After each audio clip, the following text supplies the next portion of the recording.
So, of course, with the trailer for the upcoming update, Goat was released and, well, announced, and I just kind of knew, like, oh, well, gotta draw this little guy. Look at this funky little thing. Look at this angry dude. And while I've seen people kind of draw them in a different light occasionally, the energy that I was getting from Goat immediate was like, oh, this one loves murder. This one loves murdering to an unhealthy amount. I mean, I guess loving murder in any amount isn't exactly, you know, good.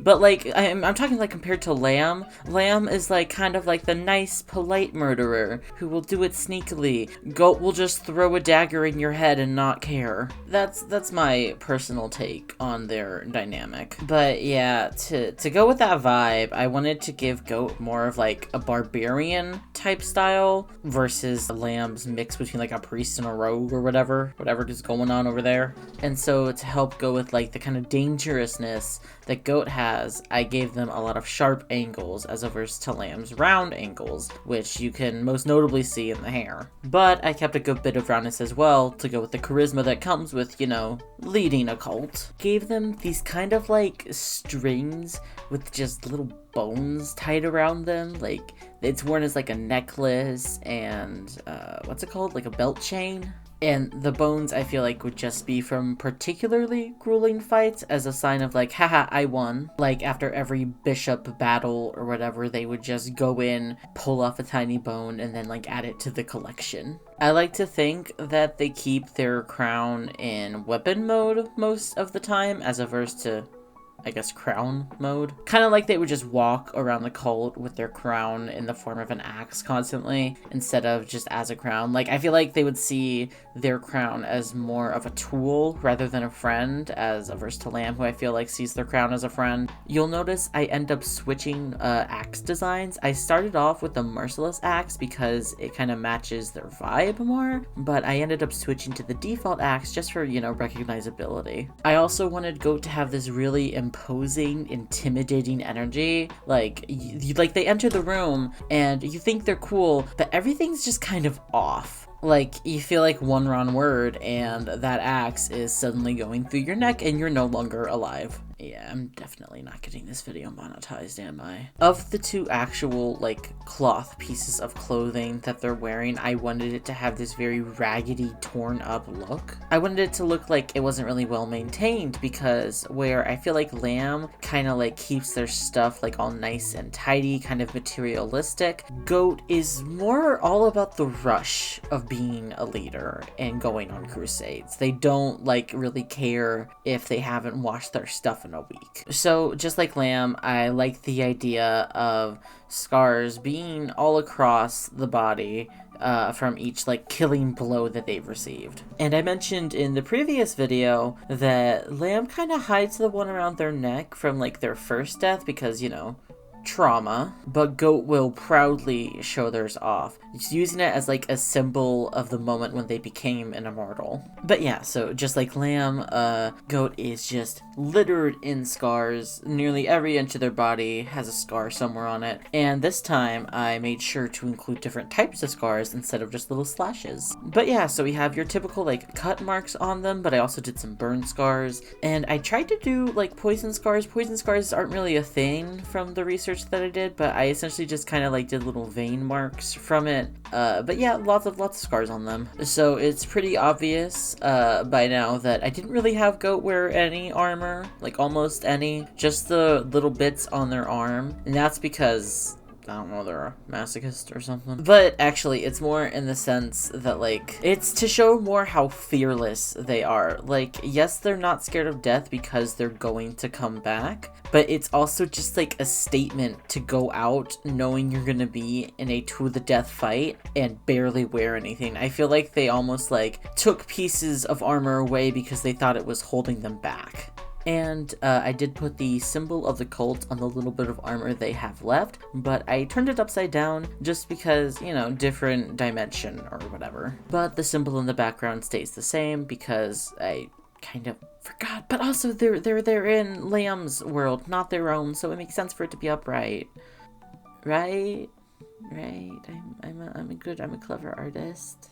Also, I moved their bell on their belt chain because, well, so Lamb has it around their neck like they do in the game, right? And that's in a pretty easy to grab spot so that Lamb could, easily take it to muffle it so that it doesn't make any sound when they're trying to sneak attack someone. And you would think that Goat would want to muffle it as well so they can attack better, but I feel like they leave it and just let it jingle as like a threat? Okay, so picture this. You've been told that there's this kind of murderous lunatic out there who takes no survivors, right? Anyone who comes across them is absolutely dead, and the only warning you have is the jingle of a bell, and then suddenly you hear it. A soft raining echoes through the woods, followed by silence. Surely you must have heard something. Surely that lunatic can't exist. And if they exist, the chances of them finding you must be impossible. It'd be so unlikely. But then you hear it again. And it's louder. Your heart races as you search for your training, trying to remember how to fight a maniac like this off. And then it's louder again. It almost sounds like it's right behind you. You quickly turn around to see nothing. Of course, it was just your imagination. These woods are crazy at night. But suddenly, there's a quick swish, and you watch as you tumble away from your own body, fully decapitated. Watching that lunatic leave with a smile on its face as its bell jingles softly. Kind of fucked up, right? It's a power play type of thing. Goat is fucked up. That's what I'm trying to get at. Goat is a fucked up little guy, and I love them. And also, like how Lamb does, I gave them a little earring with their horn, but it's more pointy to match the goat horns. Also, they just have a bunch of piercings absolutely everywhere because they, can. They probably also have one on their dick.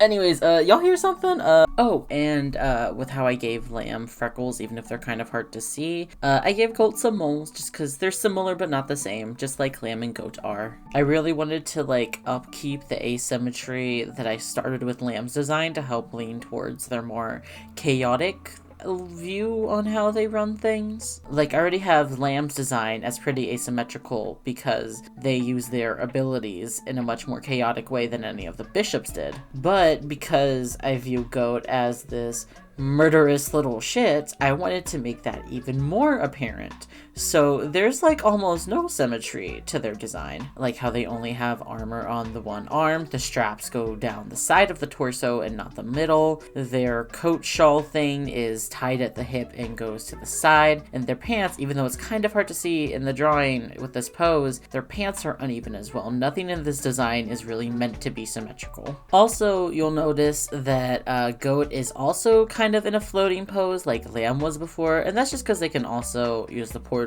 I'm assuming. If not, then this was all made before the release of the update. Please don't be mean to me. Also, a little off topic, but every time I do a bigger drawing, I send progress updates to my partner to help, mostly with anatomy, but colors and stuff, everything. And I send it with thoughts usually, and every single Cult of the Lamb drawing, but especially this one, they've answered and prayers, and I swear to God they think they're so funny when they're part of the reason I'm losing brain cells, guys, please. That is our murderous, bloodlust-filled goat. Enjoy your meal. I don't know how to finish this section, man.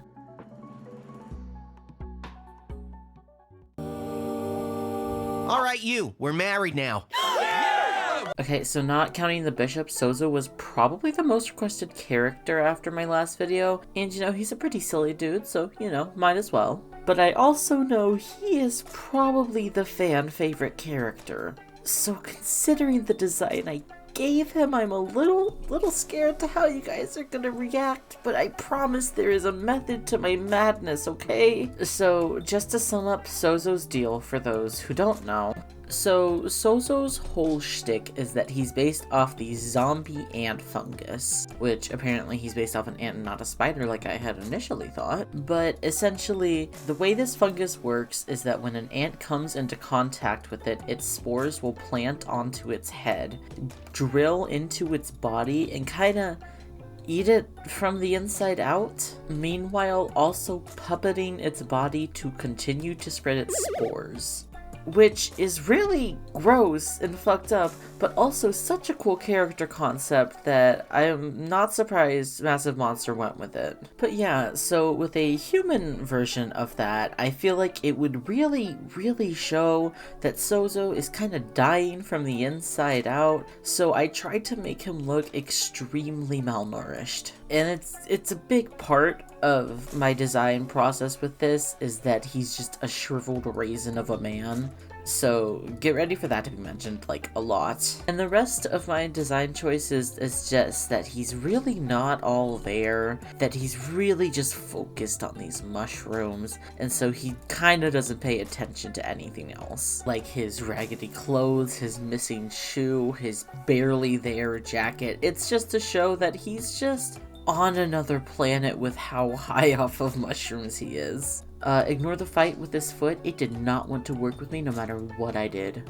And yeah, I'm me. I left a little shoelace untied because if you've watched my other videos, you know I love doing that for characters who don't care about their appearance as much. And this man, his head's not only in the clouds, it's in the mushrooms, so he's not exactly paying attention to the state of his shoes. And I promise I'm not trying to pull a Genshin dot impact with his skin color. He's just extremely malnourished, guys. I know how, I think I know, I'm pretty sure I know how to do good dark skin tones at this point. I would like to think so, please. Anyways, since Sozo isn't really paying attention to his appearance, I was thinking of maybe going with lawn hair in a messy woodsman type vibe, but because every other character in this series has had lawn hair, I just went with a short little mess. So I gave him this short, patchy, dirty, matted hair that probably has some bugs and twigs and leaves and stuff in it, but considering the amount of plants on him, I didn't want to draw anymore. There is just a massive amount of... Wait, hold on.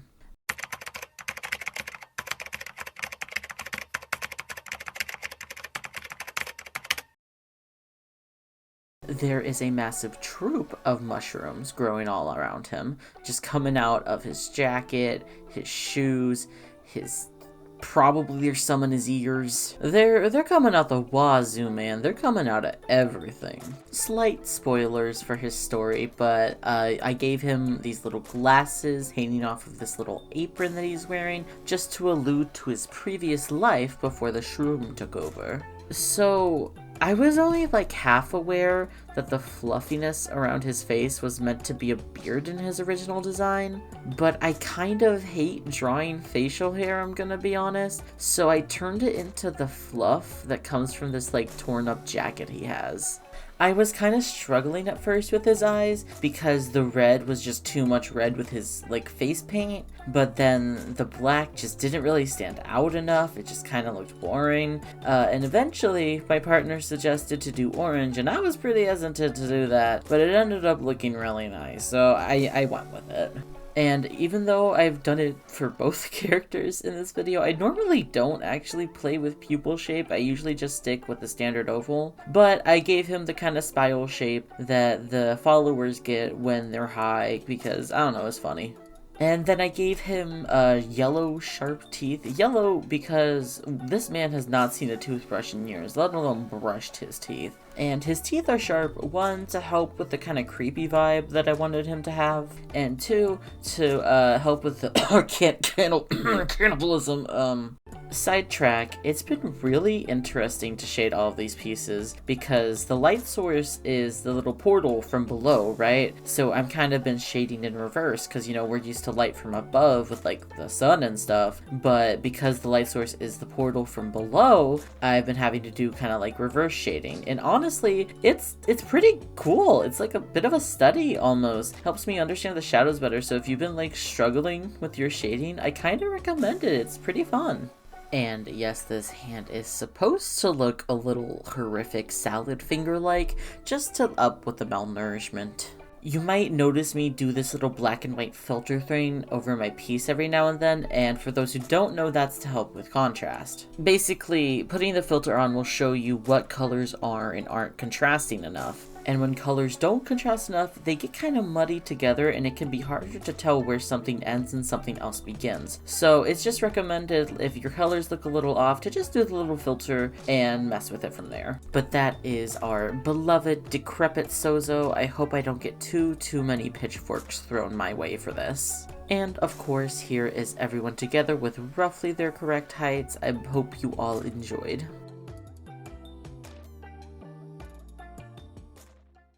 Okay, I'm gonna bury Tobias, I'm gonna clean Luke's poop, and then don't clean it! I'll eat it! Just put it in a bowl! Hi, sorry for the robot, I literally just moved in for college and don't want to wake my roommates. Everyone say hi to Joey, he's doing the outro today. Biggest of shoutouts to Dreamy for just casually doing a storyboard for the GOAT section, I am forever in their debt. Anyways, hope you enjoyed the video. Let me know what you guys want to see next. Please feel free to follow me on any of the socials you see on screen. It's solar_limbo across all platforms. Hope you enjoyed and don't forget to shine on. I'll see you in the next one.